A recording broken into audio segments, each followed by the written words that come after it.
আসসালামু আলাইকুম বন্ধুরা, কেমন আছেন? আমি এনাম, আশা করি সবাই ভালো আছেন। বন্ধুরা, আজকে যেই ষড়যন্ত্র যেটা হচ্ছে আর কি বাংলাদেশ এবং ভারতের মধ্যে যে উত্তেজনা, এটার কিন্তু ওই শুরু হয়েছিল বন্ধুরা, আমরাই শুরু করছি আর কি। এখানে হাদিকে কেন্দ্র করে হাদির মৃত্যুর খবর এবং তাকে ফয়সাল মারছে এবং ফয়সাল পালিয়ে গেছে। ডিজিটালি তো ভাই পালিয়ে যেতে পারে, মানে জুলকানাইন সায়ের উনি বলছে যে ফয়সাল ভারতে চলে গেছে, এটা আমরা প্রথমে শুনছিলাম। এবং পুলিশের তরফ থেকে বলা হচ্ছিল যে এমন হতে পারে যে ডিজিটালি সে ভারতে চলে গেছে, মানে একটা সিম যদি আপনি কাউকে দিয়ে বা একটা মোবাইল, তার ব্যবহৃত মোবাইল যদি সে আপনি এভাবে টেনে টেনে নিয়ে একেবারে মহারাষ্ট্র দিয়ে পাকিস্তানে গিয়ে লাহোরে রেখে দেন, তাহলে এখন আমরা কি বুঝবো যে ফয়সাল ভারতের সাথেও কানেকশন আছে এবং পাকিস্তানের সাথেও কানেকশন আছে?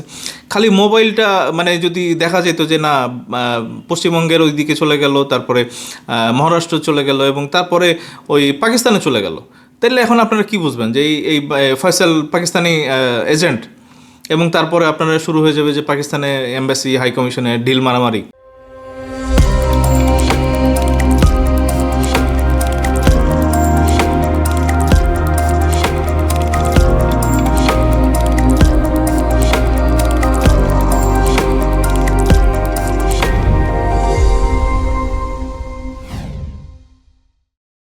তো দেখেন, আমি একটা ধারণার কথাই বলি আর কি, যে দেখা গেলো যে ফয়সাল বাংলাদেশি আছে, বা দেখা গেলো যে ফয়সাল তুরস্কে চলে গেছে, বা দেখা গেলো যে ফয়সাল পাকিস্তানে চলে গেছে, বা দেখা গেল যে ফয়সাল ফ্রান্সে চলে গেছে বা আমেরিকায় চলে গেছে। তো আপনার এই ডিজিটালি কিন্তু আসলে প্রুফ করে না যে আপনি এই মোবাইলটা যে মানে কিলটা করছে তারা তো আপনার আমার মতো মানে গাধা না, তাদের মাথায় অনেক বুদ্ধি আছে যে এটা যে ডিজিটালি যে ট্র্যাক করা যায়, বা এটা বা তার এই মোবাইলটা যদি ঠেলে ভারতে ঢুকিয়ে দেওয়া যায়, তাহলে তো খুব সহজ হয়ে যায়। ডেইলি স্টার, প্রথম আলোও থাকে না, আবার উদিচি, ছায়ানট এগুলোও থাকে না, আবার ওইদিকে হচ্ছে যে হাই কমিশনেও ঢিল মারিয়া উত্তেজনা সৃষ্টি করা হয় এবং ভারতকে উস্কে দেওয়া হয় যে তোমরাও মারো, দিল্লি, শিলিগুড়ি, আগরতলা, কলকাতা মানে ঘেরাও দাও।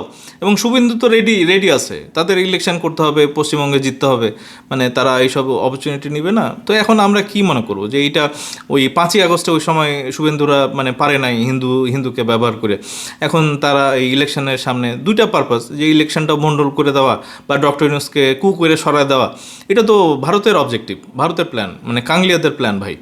এবং ওই শুভেন্দুদের হাতে ওই হিন্দু হিন্দু বাংলাদেশে হিন্দু নিধন হচ্ছে, এইগুলা নিয়ে একটা আন্দোলনের জন্য একেবারে আবারও সরগরম করা আর কি। তো এইগুলো তো আমরা মানে সুযোগ করে দিছি। তো বন্ধুরা, আজকের ভিডিওটা যেটা সেটা হচ্ছে যে একেবারে ডিফারেন্ট অ্যাঙ্গুলে সব কিছু দেখার চেষ্টা করব।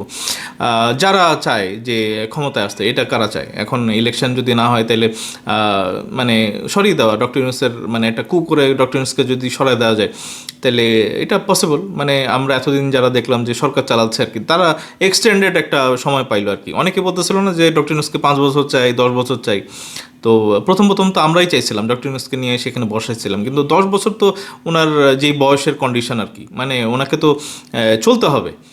তো আমরা তো ওই ইলেকশন ছাড়া তো বাংলাদেশ মানে চাই না।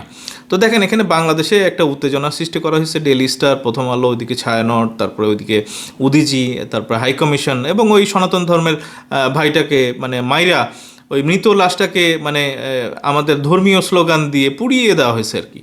তো এইটা আমরা সুযোগ করে দিছি যে মানে তারা যেন কি বলে এইসব আক্রমণগুলি করতে পারে। ভারতে এখন হাই কমিশন বাংলাদেশ বন্ধ করে দিচ্ছে, দিল্লিটা বন্ধ হয়ে গেছে, তারপরে আগরতলাটা বন্ধ হয়েছে, শিলিগুড়িটা বন্ধ হয়েছে, এবং তারাও বাংলাদেশের চট্টগ্রামে হাই কমিশন বন্ধ করে দিচ্ছে। তো এই উত্তেজনা যে তৈরি হইলো, এটার একটা মানে অ্যাডভান্টেজটা কে নিচ্ছে? এটা ওই অস্ত্র যারা বিক্রি করবে তারা। আমরা গতকালকে আমি ভিডিও বানাইছি যে বাংলাদেশ প্রচুর এখন গোলাবারুদ কিনতেছে।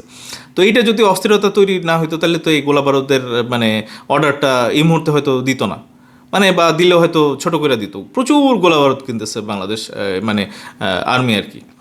তো এখানে আসলে আমরা তো মানে দেখছি যে ওই আওয়ামী লীগের ভূত এখানে আছে, বিভিন্ন দেশের ভারতের ভূত এখানে, পাকিস্তানের ভূত, মানে বাংলাদেশের পক্ষে ভাই কয়জন আছে এটাই তো এখন ডাউট লাগে আর কি। তো এইগুলি নানা ধরনের অস্থিরতা, এবং দেখেন প্রণয় ভার্মাকে ডেকে নিয়ে গিয়ে মানে পররাষ্ট্র মন্ত্রণালয়ে তলব করা হয়েছে। তো এইগুলি তো মানে খুশির একটা ব্যাপার। পাকিস্তান ভাই ধুমায় এইসব জিনিস দেখাচ্ছে, এবং তাদের ঈদ, তারা চায় যে তারা কিছু বছর চুপচাপ থাকবে এবং বাংলাদেশ যুদ্ধ করবে আর কি। তারা তো বাংলাদেশ মরলেও বাংলাদেশকে রেস্কিউ করবে না। এটা করবে, মানে আপনি করবেন? পাকিস্তানে তো আমরা দেখলাম যে ওখানে ভারতের সাথে ওই অপারেশন সিন্দুর মানে নিয়ে তারা যুদ্ধ করলো আর কি।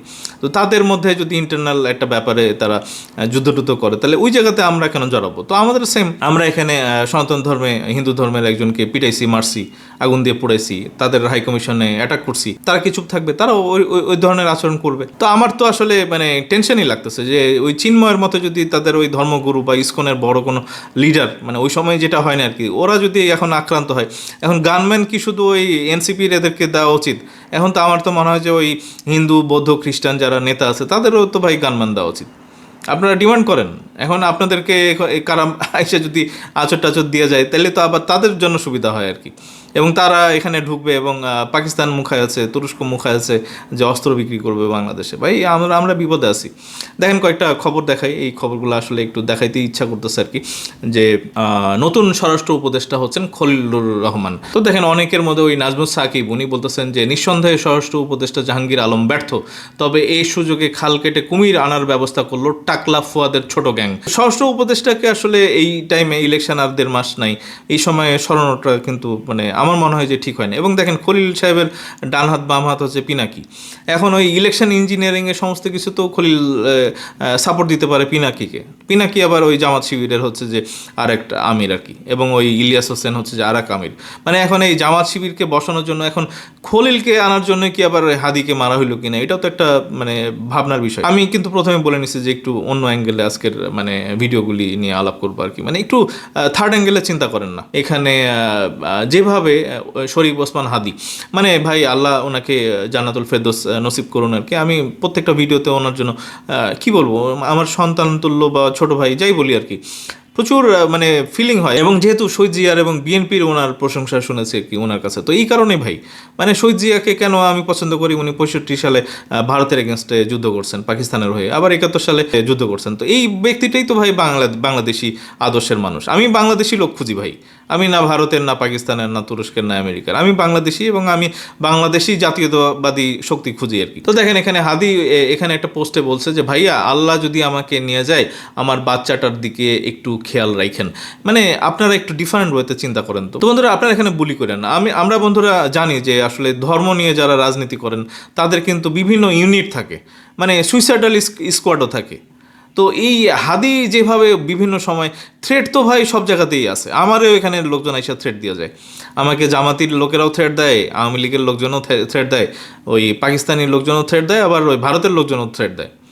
তো এখন আমি কয় জায়গাতে কয়বার বলছি যে আমি নিরাপত্তাহীনতায় ভুগতেছি বা আমার জীবন হুমকির মধ্যে আছে, আমি যদি চলে যাই। আমি বলছি, আমি তো মনে করি যে জুলাই আগস্টের সবচেয়ে 1 নম্বর হচ্ছে যে যদি কারো থ্রেট থাকে সেটা হচ্ছে যে নাহিদ ইসলাম, তারপরে হচ্ছে হাসনাত আবদুল্লাহ, তারপরে হচ্ছে যে সার্জিস, তারপরে আসিফ মাহমুদ, তারপরে ওইদিকে মাহফুজ আলম, ওই এনসিপির যে নেতা টেতা যেগুলো আছে, এরাই তো হচ্ছে যে সবচেয়ে বেশি বলবো যে ভাই আমি যদি মরে যাই তাহলে আমার সন্তানকে তোমরা দেখে রাখো।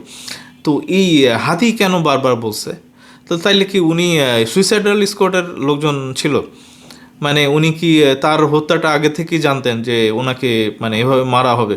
অনেকে কিন্তু এরকম করে, মানে জান দিয়ে দেয়। আমরা দেখছিলাম না যে হলি আর্টিজানে কি অবস্থা, মানে নিজেদের জীবন দেওয়ার জন্য কিন্তু তারা ওই অ্যাটাকটা করছিল। তো এইটা একটু ডিফারেন্ট ওয়েতে ভাবি না কেন? আরেকটা বিষয় সেটা হচ্ছে যে ওই যে আম্মার হচ্ছে সালাউদ্দিন আম্মার, ওইটা নিয়ে আমি আজকেই বোধহয় ভিডিও বানাইছি আর কি, ওই লুঙ্গি ড্যান্স। তো লুঙ্গি ড্যান্সের ওই ভিপি বলছে ওখানে, ওই শিবিরের ভিপি রাজশাহীর, যদিও ওই শিবিরের এগুলো আবার এরা মানে বাতিল করে দিছে যে না এটা তার নিজস্ব। তো সে ডেইলি স্টার, প্রথম আলো এগুলা মানে হুমকি টুমকি দিয়েছিল আর কি, যে এগুলো থাকবে না, এগুলো বন্ধ করে দিতে হবে। তো আমরা তো দেখছিলাম যে ওই রাজশাহীতে ওই বাংলা ভাইয়ের উত্থান ওখান থেকে হয়েছিল। তো এইটা তো ভাই আমরা ওই একই মানে রুট তো একই দেখতেছি আর কি। বাংলা ভাই যদি ভারতের সৃষ্টি হয়ে থাকে, মানে হলি আর্টিজান যদি ভারতের সৃষ্টি হয়ে থাকে, তাহলে তো এই যে মানে হিন্দু সনাতন ধর্মের একজন মানে পুড়লো, বা ডেইলি স্টার, প্রথম আলোকে যে পুড়াই দিলেন, ছায়ানট উদিচিকে যে পুড়াই দিলেন, এবং ওখান থেকে যে হুমকি দেওয়া হচ্ছে যে শিবিরের ভিপি জিএস তারা, তো এরা তো সব তাহলে ভারতের সৃষ্টি আর কি। তো ভারতের একটা প্রকাশ্যে যে রয়ের এজেন্ট যে আছে, যাকে আমরা হার্পিক মজুমদার চিন্তা করি, তো সে কার পক্ষে কথা বলে? সে হচ্ছে যে ওই আওয়ামী লীগকে প্রোটেক্ট করে। আর তাদের যদি আর একটা এজেন্ট থাকে যে পিনাকি ভট্টাচার্য, তো সে হচ্ছে যে জামাতকে প্রোটেক্ট করতেছে। পিনাকি ভট্টাচার্য যদি ওই পাকিস্তান এবং তুরস্কের বাইরে ভারতের জন্য যদি কাজ করে, তাহলে তো ভাই বাংলাদেশ শেষ। আমরা একটু ডিফারেন্ট ওয়েতে চিন্তা করার চেষ্টা করতেছি আজকে, এবং অনেকে বলতেছেন আর কি যে পিনাকি যদি দেখা গেল যে রয়ের হয়েও কাজ করতেছে, আইএসআই এর হয়েও কাজ করতেছে, এবং অনেকে বলতেছে যে তুরস্কের মানে গোয়েন্দাদের পক্ষেও কাজ করতেছে, তো তাইলে তো ভাই বাংলাদেশ শেষ। এরকম ঘটনা করতেছে, হামলার প্রতিবাদে গানে গানে ছায়ানটের সংহতি সমাবেশ আজ। ভাই এই সিচুয়েশনগুলো কেন আসবে? এই ইলেকশনের টাইমে সবাই প্রাণ খুলে দৌড়ঝাঁপ করবে, মানে ভোট চাইবে, এখন প্রতিবাদের গান চালু করে দিলেন আপনারা। মানে সিচুয়েশন এমন করলেন যে ভাই শোকের দিবস চলে আসছে আর কি, শোকের সময়। এবং ওই ইনকিলাব মঞ্চের ওই মেয়েটা যেটা আছে, এখন সে বলতেছে যে হাদির বিচার না হইলে কি বলে ইলেকশন হইতে পারবে না। মানে কি ধরনের একটা ভৌতিক আচরণ ভাই। শুভেন্দুর মানে কোর্টে বল চলে গেল, এবং সে বলতেছে যে এক কেজি পেঁয়াজও ওপারে যাবে না, বিক্ষোভে বিজেপি নেতা শুভেন্দু। মানে এগুলো কি আমরা তৈরি করে দিলাম। এবং দেখেন এখানে ইনফ্লুয়েন্সার আরেকজন চলে আসছে, এবং মানে সে চাইলে তাকেও দিতে হবে। নিরাপত্তার জন্য গানম্যান চান হিরো আলম। মানে যত এখন তো আমি মনে করবো যে ওই যে বেনজির, তারপরে হচ্ছে যে ডিবি হারুন, তারাও এখন খেলতেছে ভাই। তাদের মানে মুখ্য টাইম হচ্ছে যে এখন, মানে ওরা ওই পিনাকিরে নিয়ে খেলবে, এখন ইলিয়াসরে নিয়ে খেলবে। ইলিয়াস তো এখন অলরেডি ঘোষণা দিচ্ছে যে তার মানে মা হচ্ছে যে শেখ হাসিনা আর কি, তার মা প্রধানমন্ত্রী শেখ হাসিনা, এবং সে তার জন্য হচ্ছে যে সে এখন রাজনীতি করতেছে আর কি ইলিয়াস। এখন এদেরকে কি মানে ইউটিউব খুলে রাখা যা উচিত আর কি, তাদের যে ফেসবুক পেজ এবং ইউটিউব চ্যানেল। কনক সারোয়ার আছে এবং আরেকজন কর্নেল মোস্তাফিজ আছে, শুনতেছি মোস্তাফিজেরও নাকি মানে কি ব্যবস্থা নিচ্ছে আর কি ডক্টর ইউনূস। আমি মানে কর জোরে অনুরোধ করবো ডক্টর ইউনূসকে, আমার এই ভিডিও যদি প্রশাসনে কেউ দেখেন, এই পিনাকি এবং ইলিয়াস হোসেন, তারপরে হচ্ছে কনক সারোয়ার, এদের ভাই ইউটিউব চ্যানেল এবং ফেসবুক পেজ বন্ধ করে দেন প্লিজ, দয়া করে এটা করেন, নাহলে এই দেশকে বাঁচাতে পারবেন না। তারা এই বিভিন্ন গোয়েন্দাদের পক্ষে টাকা পয়সা খাইয়া, আওয়ামী লীগ জামাতের এইসব টাকা পয়সা খায়, তারা বিভিন্ন একটা ইস্যু তৈরি করে বাংলাদেশকে ভাই ডুবাই দিচ্ছে আর কি। তাদের এই চ্যানেলগুলো বন্ধ করে দেন, পেজগুলি বন্ধ করে দেন। এগুলো যদি বন্ধ করার পরে যদি 80-90% যদি বাংলাদেশের পরিবেশ বা স্থিতিশীলতা যদি মানে ফেরত না আসে ভাই, তাহলে কথা বলা বন্ধ করে দেবো আমি। বাংলাদেশে এখন বড় থ্রেট হচ্ছে এই পিনাকি, ইলিয়াস আর কনক সারোয়ার, কর্নেল মোস্তাফিজেরা। তারা প্রকাশ্যে এগুলো মানে এই বাংলাদেশকে আনস্টেবল করার জন্য যা যা করা দরকার, ডিস্টেবিলাইজ করার জন্য যা যা করা দরকার এবং করে যাচ্ছে। এবং এই খলিলকে ওই মানে স্বরাষ্ট্র উপদেষ্টা ওই পিনাকির ভাই লাভ হবে, এবং এই ইলেকশন ইঞ্জিনিয়ারিং আরও সহজ হয়ে গেল। এবং জামাত ভাই ক্ষমতায় আসতেছে, জামাত শিবির ক্ষমতায় আসতেছে, এবং এগুলা আসলে অ্যাপ্রিসিয়েট না করেও উপায় নেই। কারণ তারা ওই ভারতকে খেলাইতে পারছে, পাকিস্তানকে খেলাইতে পারছে, আমেরিকাকে খেলাইতে পারছে, তুরস্ককে নাচাইতে পারছে। এটা তো ভাই জামাতের আমিরের ক্রেডিট ভাই। দেখেন সময় নিউজ টিভি এরকম একটা নিউজ করেছে যে রাজ্যটির মুখ্যমন্ত্রী মানিক সাহা সম্প্রতি দাবি করেন এটি কি 1971 সালের যুদ্ধে অংশ নেওয়া সেনা ব্যাটালিয়ন মোতায়েন ত্রিপুরায়। মানে ক্যান ইউ ইমাজিন যে এখন তারা রীতিমতো রেডি হয়ে গেছে যে বাংলাদেশে যুদ্ধ করবে। এবং ওই দিক থেকে পাকিস্তান ভাই চ্যানেলগুলা সকাল বিকাল এই যুদ্ধ শুরু হয়ে গেল। এই মানে বঙ্গোপসাগরে এখনই বোধহয় নেভিকে অ্যাটাক করে ফেলছে ওইদিকে ভারতের নৌবাহিনী, আবার এদিকে মানে বাংলাদেশের বর্ডার দিয়ে ঢুকে গেল। প্রচার আর প্রচার। পাকিস্তানের এখন হচ্ছে যে সারাক্ষণ উস্কানি যে এই লেগে গেল যুদ্ধ, এবং তারা ওই বীর সাজাইছে ওখানে হাদিকে। এবং এই এক শ্রেণীর জামাত শিবিরের যে ভক্ত যারা আছে তাদের ভাই কান্দায় টান্দায় একাকার, যে ভাই তোমাদের ন্যাশনাল হিরো হচ্ছে ভাই ওসমান হাদি। ইনকিলাব মঞ্চ জীবনে জামাত শিবিরের একটা প্রশংসা করে নাই। বাংলাদেশের জাতীয় পতাকা পোড়ানো হলো কলকাতায়। ভাই এগুলা দুঃখজনক, এবং এইটার পরিবর্তে আর দয়া কইরা ভারতের পতাকা আর পোড়ায়েন না। এখন এগুলা করলে ভাই এখন আপনারা সবাই ওই ভারতের লোকজন, এটা আমরা বিশ্বাস করবো আর কি। আনন্দবাজার পত্রিকা বলতেছে ভারতের রাতারাতি 3 ভিসা পরিষেবা কেন্দ্র বন্ধ করে দিল বাংলাদেশ। দিল্লি, শিলিগুড়ি, পরে এবার আগরতলায়ও মানে হামলা হচ্ছে ভাই। ওখানে স্লোগান দিচ্ছে, তারপরে হামলা হচ্ছে। এবং ওখানে তো ওই আওয়ামী লীগের এরা সব গুন্ডামান্ডা আছে। ব্যারিকেড ভেঙে বাংলাদেশ হাই কমিশনে প্রবেশের চেষ্টা উগ্র হিন্দুত্ববাদীদের। এখানে ভাই আওয়ামী লীগ আছে, এই গেরুয়া রং টং এগুলো পুইরা ওখানে দিল্লি, তারপরে ওই আগরতলা, তারপরে শিলিগুড়ি, কলকাতা, এখানে তারাও কিন্তু ঢুকছে আর কি। দেখেন এখানে উস্কানি দিয়ে ভারতের সাথে যে লাগাই দিচ্ছে গন্ডগোল, এটা তো তারাই করছে। ডিবিসি নিউজ বলতেছে যে দিল্লির বাংলাদেশ দূতাবাসের কাছে ভারতীয়দের বিক্ষোভ। দিল্লির বাংলাদেশ দূতাবাসের কাছে ভারতীয়দের বিক্ষোভ, পুলিশের সঙ্গে ধাক্কাধাক্কি। সময় নিউজই বলতেছে যে দিল্লিতে বাংলাদেশ হাই কমিশনের কাছে 15,000 শক্তিশালী পুলিশ মোতায়েন। তো এইগুলো তারা করতেছে, এবং মানে তারা নিজেরাই করতেছে। ওখানেও বিজেপি, আরএসএস এবং হিন্দুত্ববাদের সব লোকজন আছে। এবং দিল্লি দিল্লিতে বাংলাদেশ হাই কমিশন অভিমুখে হিন্দুত্ববাদীদের বিক্ষোভ। তো এইগুলো আমরা দেখলাম। এবং দেখেন সায়ানকে আমরা দেখছি, শিল্পী সায়ান গভীর রাতে ডেইলি স্টার অফিসে উনি যাচ্ছেন আর কি। তো আমাদের ভাই প্রাণের জায়গাগুলি আপনারা ধ্বংস করে দিয়েছেন, সনাতন ধর্মের একজনকে মারছেন, পুরাই আগুন দিচ্ছেন, ভারতের সাথে উস্কানিমূলক আচরণ করছেন, চট্টগ্রামে ওখানে তাদের দূতাবাসে হামলা করছেন, এখানে মানে ইন্দিরা গান্ধীর যে কালচারাল সেন্টার সেখানে আক্রমণ করছেন। এগুলো করে যারা করছেন তারা বাংলাদেশি হন কেমনে? এখন ভারত যদি বাংলাদেশে অ্যাটাক করে, এখন আমি তো যুদ্ধের বিপক্ষে ভাই। আমি তো এই উস্কানির পরে তো এখন আর ভারতকে বুলি করব না। আমি এই আপনাদের যে এই উস্কানির পরে ভারতের সাথে যুদ্ধ বা ভারতকে ঠেকানো, আমি বলবো যে বিএনপির তারেক রহমান যদি আসেন, ইলেকশন এগুলো পরের কথা। মানে আপনাদেরকে বলে যে ভারতের পক্ষে কথা বললেন নাকি ভারতের দালাল এই সেই। আপনি আসেন, এসে ওখানে মোদির সাথে কথা বলবেন, প্রকাশ্যে কথা বলবেন, তারপরে বাংলাদেশের স্বাধীনতা সার্বভৌমত্বের পক্ষে যা যা করার দরকার এগুলি করে আপনারা অ্যাটলিস্ট 10 বছর 15 বছর 20 বছরে তারা যেন বাংলাদেশের আভ্যন্তরীণ ব্যাপারে যেন হস্তক্ষেপ না করে, কনস্পারেসি না করে, এগুলোর ব্যবস্থা মানে কইরা তারপরে ইলেকশন করবেন হচ্ছে তারেক রহমান। এটা হচ্ছে যে আমি চাই। তো এইটা করার জন্য যদি তারেক রহমানকে বুলি করা হয়, বা ওই পাকিস্তানিরা যদি বলে যে তারেক রহমান ভারতের চর গোয়েন্দা, মানে কোনো আপত্তি নেই ভাই। মানে ভারতকে মানে কূটনৈতিকভাবে ম্যানেজ করেন, উস্কানি যেন তারা না দেয়। ওই শেখ হাসিনা যদি বিচারের জন্য এখানে আসুক, নাহলে ওখানে থাকুক, বাংলাদেশে বাইরে সে ঢুকতে পারবে না। একটা এগ্রিমেন্ট করেন এবং তারা যেন 10 বছর 15 বছরে বাংলাদেশকে নিয়ে যেন কোনো রকমের উত্তেজনা তৈরি না করে, এটা করেন। এবং ওই পিনাকি ইলিয়াস এবং এইসব জামাত শিবির, পাকিস্তান, তুরস্ক এদের খেলা বন্ধ করেন ভাই। তো বন্ধুরা, খুব তাড়াতাড়ি দেখা হচ্ছে। ধন্যবাদ সবাইকে। আসসালামু আলাইকুম।